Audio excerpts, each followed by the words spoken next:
Vancouver FC heads into their third Canadian Premier League season in the club's history, but it comes off the back of a very disappointing year in 2024, where the side didn't improve very much after their inaugural season in 2023, as they did finish in the exact same position as that year, in seventh place. And yes, they did improve, but very slightly, very marginally. Yes, they had more goals for, less goals against, and slightly more points. But it wasn't enough. With such a talented and exciting squad, this team never got going. It never gelled and never did enough to show true improvement from that inaugural season and campaign, which is shocking because they had a good team with a mix of young, exciting talent in Grady McDonald, James Cameron, Tariq Tahid, and proven CPL leadership with a great goal scorer in the Canadian Premier League in Alejandro Diaz. And it just never worked out, as the side finished in seventh place on 7 wins, 9 draws, and 12 losses. And yes, they put a bit of goals together, but they only scored one more goal than the previous season. As in 2023, in their opening year, they had 28 goals in 28 games. Of course, not good enough, but they only improved it by 1 goal. It just wasn't enough. That is why moving into 2025, their biggest glaring problem for me is addressing the goal scoring problem. Because in 2024, they couldn't do enough. They couldn't put the ball in the back of the net consistently, as they scored 29 goals, which across 28 games is by far not good enough. And of course, when you look at goals conceded, yes, they improved, but they still finished tied for dead last conceded goals in the Canadian Premier League, with Halifax Wanderers on 43 goals conceded in 28 games. And it's clearly not good enough. Those two things have to be improved on in the 2025 season if they want to make that Canadian Premier League push or CPL playoff push, because it just needs to see some improvement off the back of their first 2 seasons in the league. But heading into 2025, improving just on goals and goals conceded and goals for, their home and away record were very poor. And that does make sense. Of course, when you finish in 7th, it's not going to be great. But home ideally needs to get better. You have to do better in front of your home crowd, in front of your own atmosphere, and improve and make that a fortress. And they just didn't do that in their second season. Of course, having 14 games at home, they went out and only won 4 of them, drawing 4, losing 6, and having a -5 goal differential. Only 1.14 points per game wasn't good enough. So heading into 2025, for me, Vancouver FC has to improve on that home record, have to improve on that back line and goals conceded, as well as they simply have to score more goals in the 2025 season. But looking at their squad, have they done enough? Have they done enough to show improvement, some urgency to get better in their third year? And for me, simply no. They haven't done that. And it just shows glaringly off of reinforcements coming in as well as players going out. And what scares me for this Vancouver FC side is the amount of players they let go. And not just any players. It wasn't just depth players. It was quality in their starters as well as CPL veterans and young talent. Yes, they brought in a significant amount of money for a Canadian dual national in Grady McDonald, who's just 16 years old, and headed off to Europe in Belgium for Club Brugge. Got rid of James Cameron, brought in a good sum of fee for him to go to Colorado in the MLS Next Pro. But outside of that, giving up leadership and CPL proven quality and top quality in their positions in the league was a big loss and a major hit this offseason.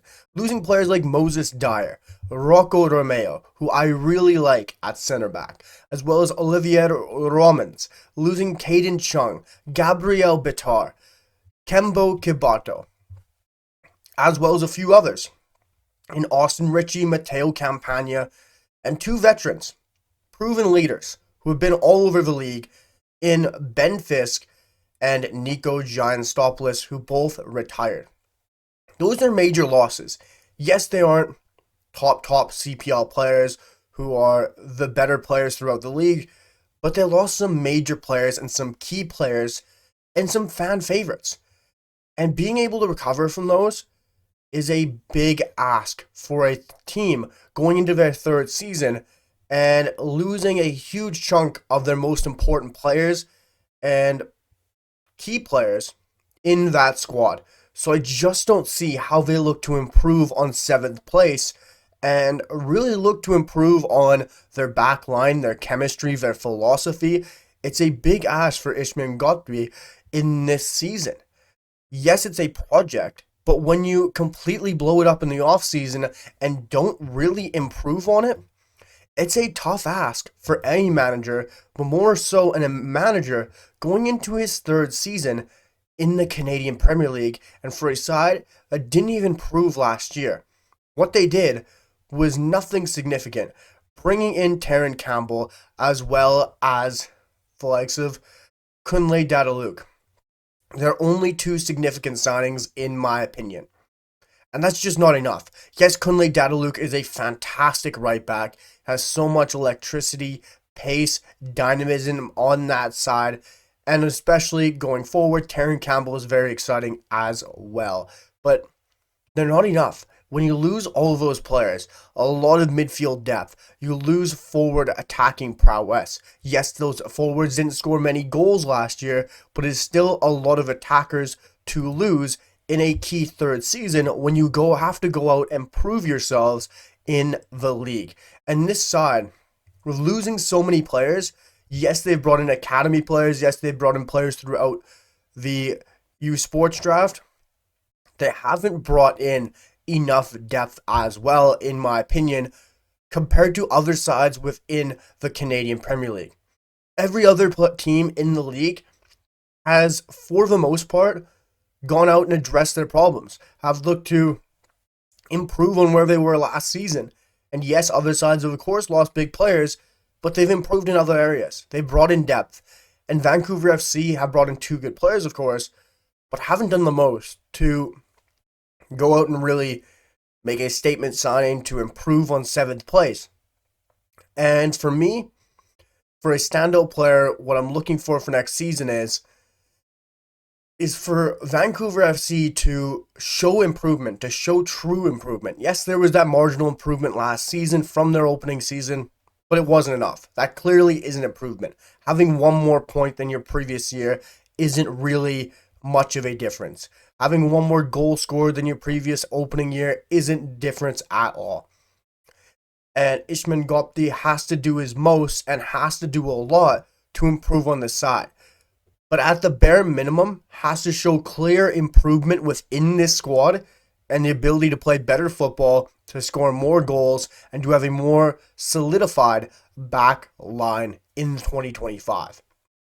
But looking at the side, for me, my 2025 standout player for Vancouver FC will be, hopefully, a continued breakout year for Tariq Dahid. Yes, I get there's a lot of hype, anticipation around young Canadians in this league, but we have to temper it a bit for certain players. And Tariq Dahid is very exciting, he's very talented, but he has to improve on his goal scoring ability, and I think he will do that in 2025. But for me, looking at my season predictions, my standing predictions in 2025 for the Canadian Premier League, unfortunately, I simply don't see how this Vancouver FC side, with the departures, with how they were last season, and losing so many players, and making very few additions and none to really improve this team, I don't see how they make significant gain on 7th place and move farther up the table while others have improved. That is why I predict Vancouver FC to finish in 8th place in the Canadian Premier League. Yes, I don't like predicting anyone to come last. I'm not going to try to slander any of these teams. I'm just giving my general thoughts. And it's very difficult putting any team 8th, but with the off-season they had, how they were last season, I truly can't put them any higher than 7th. Yes, they could shock me, and I would love to see that.